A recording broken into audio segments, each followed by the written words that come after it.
Hey there guys, so today I'm going to actually try something kind of new. I'm going to actually work on the WR450. Seen a lot of videos online, actually, people using computer fans for the radiator. And I kind of thought about that and I was like, yeah, I mean, you can use a 110 millimeter case fan. I suppose they're fairly inexpensive. I don't think they move a lot of air. So I went with a little bit better of a solution actually and bought one of these prefabbed Tusk, digital radiator fan kit. Now this looks like a nice little kit. They're like 110, 125 bucks. I went ahead and bought the one that's actually set up for the Husqvarna, right? Now, why in the world would I have done that? Just kind of taking a look at what we have here in the box. A couple of things. For one, it comes with power cords, all that good fun stuff. But the reason I bought this one, quite honestly, is just because it comes with some mounting hardware. Just to keep from having to make some brackets, I thought, you know what, this might be a better way to go. We're gonna go ahead and try to get this installed on the WR450 here and see how it goes. All right, so here's where things are going to get a little bit interesting. So I don't want to remove the stock recirculatory system, right? I actually want to try to maintain as much stockness as possible. I know you can pull it off, maybe even pick up a little power from it, but I don't want to. I want to leave this stock, and that's the whole idea behind this. So I've gotten to this point, guys, and I'm sure if you're watching this video, you are certainly confident enough to remove your seat and the single side panel here. And I've also even come in here and just simply unbolted the radiator just to move it around, just to see how much room that I actually have in here. And I've also dislodged let's see if I can actually back the camera up here for you guys. Sorry about that. All right. I've just simply unbolted this. Okay. So for starters, couple things. For one, the Husqvarna radiators are a different size, so the width is not quite near as good as what we have here. So using this bracket is going to be interesting. At the very minimum, we are going to have to cut basically this part off of here, which I don't mind doing that we can definitely do. I can come in here and just Dremel this part off, still maintain the original mounting holes, still be able to use the side bracket. Again, just something that's going to get me a bit of a head start on making a bracket. Not only that, it's also aluminum, so it's nice and lightweight. So that's how far we've gotten there. The next step is going to be how well this guy actually fits in here. So I'm going to spin this around and show you guys what I'm talking about, and really kind of the challenge that we have here. And I'll try to do it without getting my head in the way. So this guy obviously fits right here. If I flex it forward just a wee bit, it'll actually fit in here. Okay, so that's kind of nice. However, if you can see what it is that we're hitting here, we are just starting to hit, again, trying to get you guys down here. In fact, let me pull the camera off the tripod here and I'll show you what I'm talking about. So we are starting to hit right up in there, okay? We're hitting the gas tank. So we're just starting to hit it, but the part that we're hitting it with is just this little kind of cross beam or little piece of the fan shroud here. I think what we can do is actually knock a bit of that fan shroud out and then have enough room to actually mount this in here. Again, right now it's just loose mounted, but it's fairly close when it's actually hard mounted. So I'm gonna try that next. I'm gonna hard mount this guy, knock out one of these little fins, and see how close we get.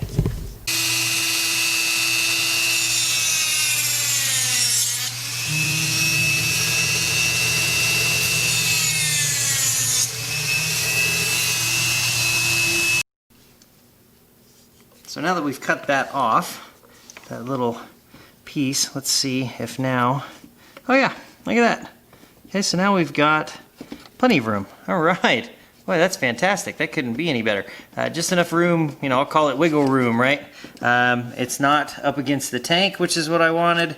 It's not pushing against the radiator. And here, I don't know, there's, I don't know, not quite an eighth maybe. Maybe. Yeah, it's probably an eighth of an inch worth of room back there, but better yet, it now completely goes across. I can adjust it to where I need it to be, and now we can start working on the bracketry to hold this guy into place. All right? Okay guys, so I've looked at this about 6 different ways from sideways. It looks like we are just going to simply have to build a bracket for this. So I'm going to go ahead and start mocking up a bracket, and in fact I've got a little sheet of tin here. In fact, this is a part of an old soda can. In fact, I'll show you kind of a neat little trick that a lot of guys, especially probably you younger guys, probably don't know about this, but you know, a lot of times you'll mock stuff up, you'll use cardboard and things of that nature. Well, I love using pop cans, honestly, because it can hold its shape fairly well. It's super easy. You can cut it with nothing more than just a pair of scissors and bend it into any shape and then fix it and so on and so forth. And then, of course, when you're ready to lay it out in your final piece of work, you can lay it flat, right? You can bend this sucker back flat, trace around it, cut it out, and then ultimately make whatever it is you're trying to make. So just kind of looking at this, I'm thinking, you know, we're going to need something that, for the most part, kind of goes like this. And it looks like it's going to have that part kind of missing there. Maybe we're going to go down a little bit further than even that, right? We'll go down to about there or so. You know, this thing's going to end up kind of coming around like this. You know, we'll probably maybe even want to cut the top of that guy off, right? Just to kind of give you an idea of what I'm talking about. So I'm going to build basically a bracket that'll sit, give this guy a 90. All right, it's going to sit like that. And it's going to come back around and fold in and hold that guy pretty much like that. Now granted, we're going to come in here and clean all of this up, you know, shave out the edges, make it look nice and smooth and do all that good stuff, but this gives us a rough template as far as how wide we need to go, because this is not lined up directly with this hole. It is a little bit taller. So we're going to take this guy, I'll use this as kind of my base template, and we'll cut out some thin material. I'm just going to do this out of aluminum. I've actually got a piece of aluminum sitting right here. I'm going to use this. It's actually fairly thin stuff. I mean, it's not super thick by any means, for a couple of reasons. For one, it's really easy to work with, very easy to cut. It holds its shape very, very well. And on top of that, this is where the side fairing bolts onto. So I don't want to give this a whole lot of thickness if I can help it. Otherwise, I'm just moving the plastics out. So let's get this transferred over. I'll cut this guy up, get a bend on it. We'll get a couple of test fits. And there you go, guys. There's the bracket that I just made, just out of that thin little aluminum. So this is the first time I'm actually going to try to test fit this guy on here. So let's see how she looks, right? So slide that guy out, slide that onto there. Go ahead and bolt this guy into place here. And of course, I'll probably come back and lob the end of this plastic bit off of here, but let's just see how good we're going to be here. I think that's going to actually do it. I think that's going to cut the mustard, as they say. This is going to be great. So this looks pretty good so far. Let's go ahead and button her up, see how she looks when she's nice and tight on here. And granted, without, I don't have a 10 for that one. I do somewhere. Actually, is it a 10? It might be an 8.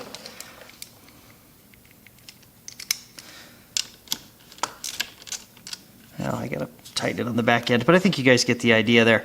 It looks like that fits, right? I mean, that's plenty of room there for the gas tank. I have to really, obviously, duplicate this on the other side, but that's basically the bracket. Now, you may be asking yourself, why in the world am I going through so much trouble to make these little tiny brackets? Rather than using just the typical, you know, black plastic pieces that just go through this and then come through, and then, you know, you pull them tight and whatever. It's almost like a zip tie for a radiator. You can use those. I personally don't like them. I don't like them because, for one, when you stick it through the radiator, you're immediately bending the fins, right? Which it seems a bit destructive to me. But more so than that, I've heard stories. I've never had it happen to me, but I've heard stories of those things actually rubbing through a radiator, which I could definitely understand there. Same could be true, you know, for the backside of this, but I'm planning on putting some type of small little foam rubber edge along the inside of the fan between the radiator and the fan shroud, so we'll give that a go here too. But this looks pretty good. I like the way that that fits. It actually fits in there. We got plenty of room between the gas tank and the fan, you know, still roughly about 1/8 of an inch or so, but it fits. These fan kits can be made to fit on, well, I'll call it the left side of the bike, right? I almost said the driver's side, but I think you guys get the idea here. Now it's time to start fabbing up the bracket for the other side, and my plan is, hopefully, I will be able to come around and basically, I'll show you what I've got an idea here for, guys. I don't know if this is going to work, but like all things, we're going to try it, back this up a little bit. I'm going to go ahead and take this dude off here. Oh, well, shoot, I got her bolted into place. But you know these two holes where this fan shroud goes through? I'm thinking if I can build another bracket and come back here, and I don't think this this radiator shroud really needs to have both pieces on here. I mean, sure, yeah, I mean, that's the way they designed it, whatever, but these two holes that they have on here, I'm thinking I'm going to sacrifice one of these. Looking at it from the back side here, it looks like, maybe you guys can see that, it looks like it lines up pretty much. Oh, maybe I can get some more light in there for you guys. Let's try this. There you go. All right, maybe you guys can see that. So it looks like it lines up with that bottom one, right? The little ear or dog leg on that fan looks like it lines up with the bottom one pretty good. So I'm going to try to build a bracket that is basically going to bolt to the bottom side of that, to the other side of the fan, and then of course have a nice stable mounting thing. So stay tuned. We're going to get started on that.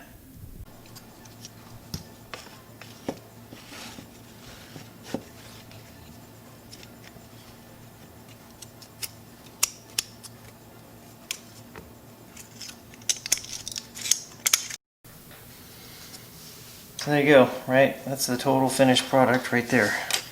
That's the whole thing. So it's just a couple pieces of bent aluminum, and now we're just going to go ahead and mount this guy up. So this thing pretty much, when it's being unbolted, will just slide right into the back of it. I don't know if you can see that, but it's coming through right here on the back of this guy, right? That's going to be the bolt hole that we used. The rest of that's just going to bolt up like that. Look good, right?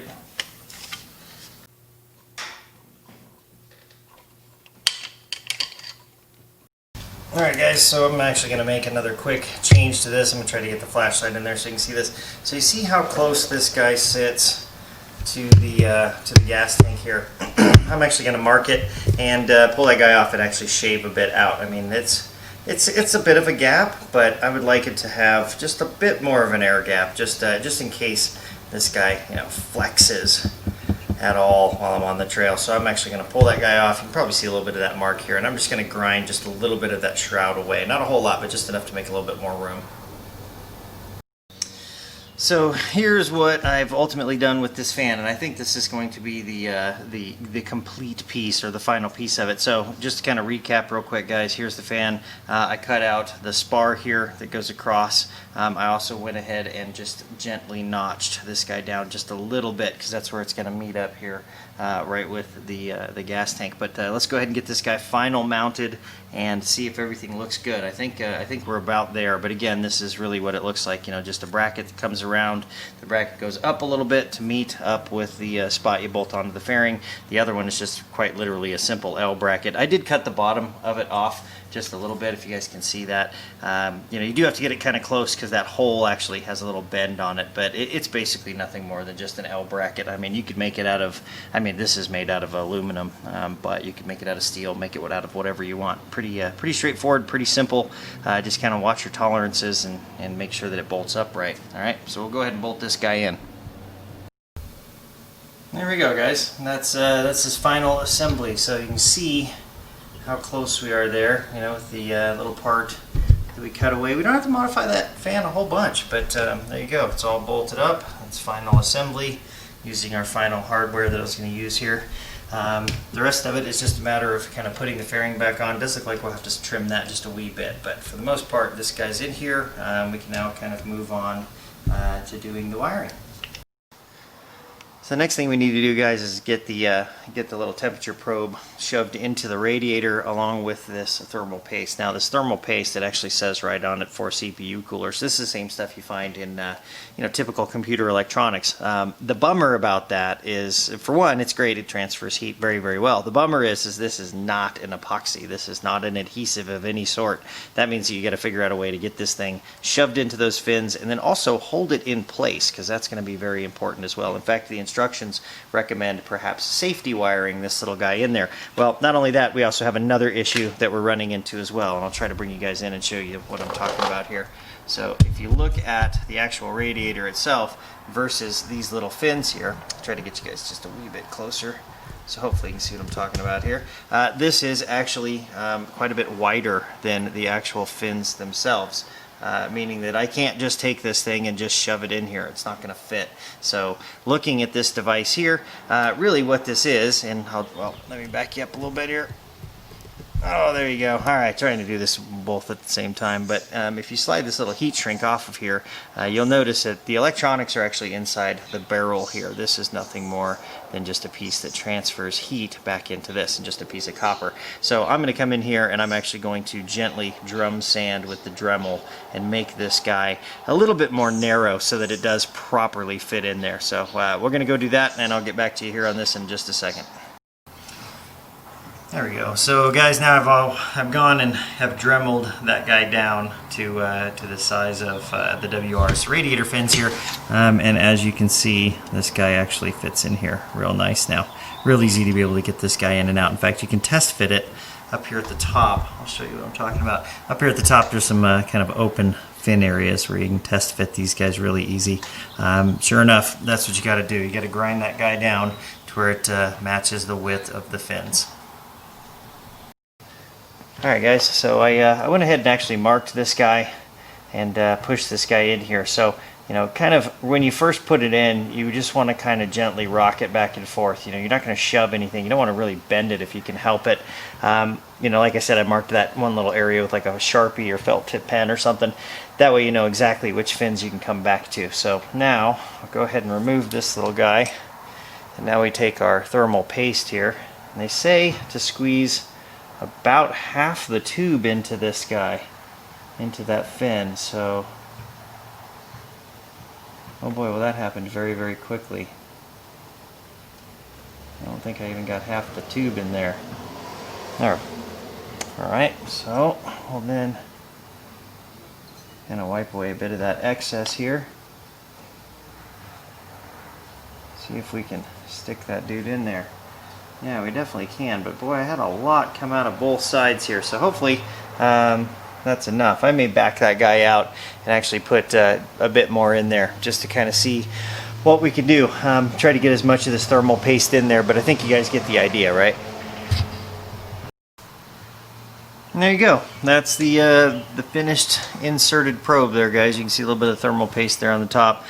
They do recommend putting a piece of safety wire around it for extreme duty applications. I don't know if I qualify for extreme duty, but I certainly don't want that thing popping out of there, so I went ahead and did that. Went ahead and put that in there.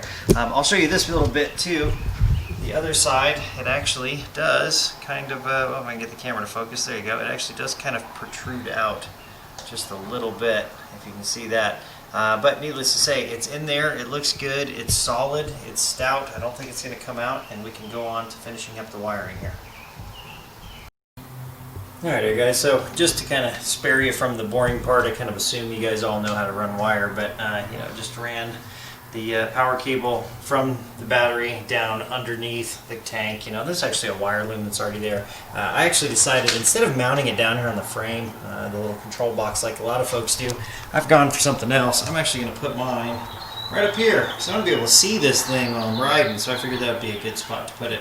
I have yet to put the double-sided sticky tape underneath there, but surprisingly enough, it actually wedged right into that spot, just kind of perfect right there. So I think that's where it's going to end up living. Wiring is all done. More importantly, the fan is completely bolted in. Everything is in its fixed position. Of course, this is where the fairing, you know, attaches and whatnot, but just to give you an idea here, hopefully, I'm going to see if maybe I can give you a little bit more light in there to be able to see what I'm talking about. But the way that this sits now is pretty good. It actually fits perfectly. It doesn't hit. There's room for it to flex. The fan sits in there really, really nicely. It's a very kind of a clean looking install. I'm pretty pleased with it so far.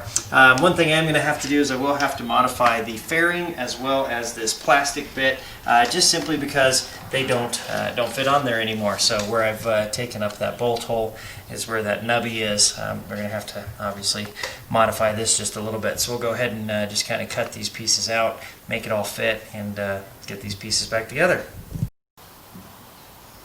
There we go. Now we've got that little piece done. You've noticed just hit this with just a Dremel drum sander is all that I did. This piece will get bolted down here. This will hold it nice and tight, but nice little clean look for that. Now this part could get somewhat interesting, so what we're going to have to do is obviously mount this guy up like this, but you'll notice it is hitting the fan down here. So I'm going to take this over to the workbench and just kind of mark this off with a Sharpie and really just kind of cut this away, right? Make a little bit more room for this guy to sit flush like it did when it's factory. So I'll be right back. I'm going to go do some cutting with the Dremel again.